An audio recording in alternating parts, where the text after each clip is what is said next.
चलिए आज शुरू करते हैं स्वर के भेद। नंबर 1 लेते हैं, मात्रा के आधार पर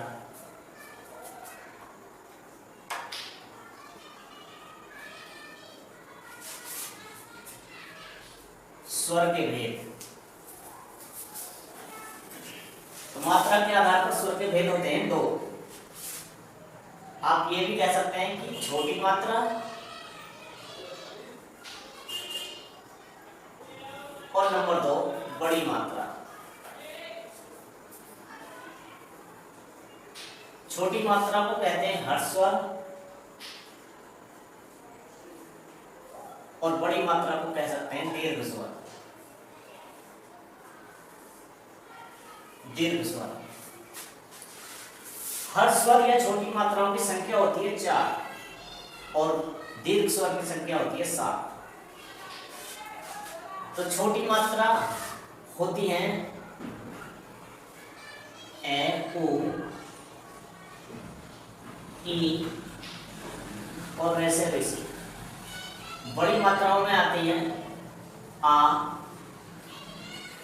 बड़ी ई, बड़ा उ, ए, आए, ओ और आओ।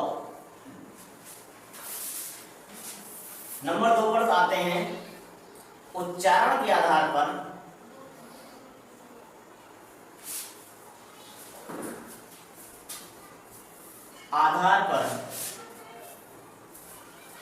स्वर के भेद। तो उच्चारण के आधार पर स्वर के भेद होते हैं हमारे 3। कौन कौन से? नंबर 1 हर्ष स्वर, 2 दीर्घ स्वर और नंबर 3 प्लुत स्वर। प्लुत स्वर। देखिए, हर्ष स्वर का उच्चारण करते समय जिस स्वर का उच्चारण करते समय दीर्घ समय ना लग करके कम समय लगे, बहुत कम समय लगता है, वो हर्ष स्वर कहलाते हैं। हर्ष स्वर की हमने संख्या आपको बताई है 4, ये देखिए यहाँ पर। फिर दीर्घ स्वर की परिभाषा देखते हैं। दीर्घ स्वर का उच्चारण करने में 2 गुना समय लगता है हर्ष स्वर के मुकाबले। तो इनकी संख्या होती है हमारी 7। प्लुत स्वर की परिभाषा। प्लुत स्वर की परिभाषा में जिन स्वर के उच्चारण में अनंत समय या 3 गुना समय लगता है वह हमारे प्लुत स्वर कहलाते हैं।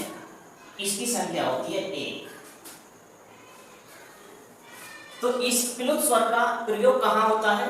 तो दोस्तों, प्लुत स्वर का प्रयोग होता है किसी मंत्र का उच्चारण करने में या किसी को पुकारने में, आवाज देने में। जैसे ओम। तो ये हमारा जो चिन्ह होता है ये हमारा प्लुत स्वर होता है। तो इसको हम ओम कह करके नहीं छोड़ सकते। इसका उच्चारण हम इस तरह से करेंगे ओम।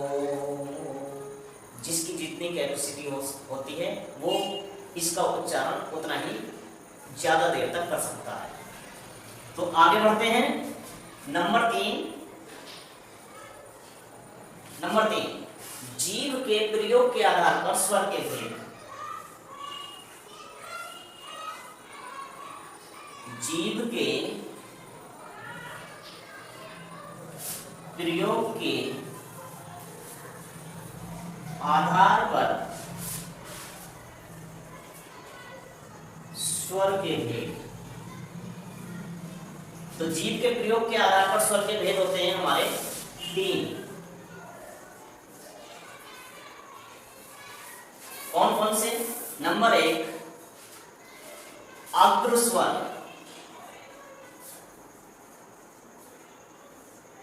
नंबर 2 मध्य स्वर और नंबर 3 पश्च स्वर। पश्च स्वर। अग्र स्वर कौन से होते हैं? अग्र स्वर वह स्वर होते हैं जिनके उच्चारण करते समय जीभ का अगला भाग प्रयोग में आता है। ये कौन कौन से होते हैं?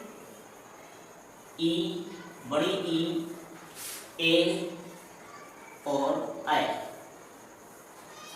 मध्य स्वर की बात करते हैं। मध्य स्वर वह स्वर होते हैं जिनको बोलते समय या उच्चारण करते समय जीभ का मध्य यानी बीच वाला भाग प्रयोग में आता है। इसकी संख्या है केवल 1। पश्च स्वर, पश्च स्वर वह स्वर होते हैं जिनका उच्चारण करते समय जीभ का अंतिम भाग या पश्च स्वर प्रयोग में आता है। इनकी संख्या क्या है? आ, ऊ बड़ा ऊ, ओ, औ, औ।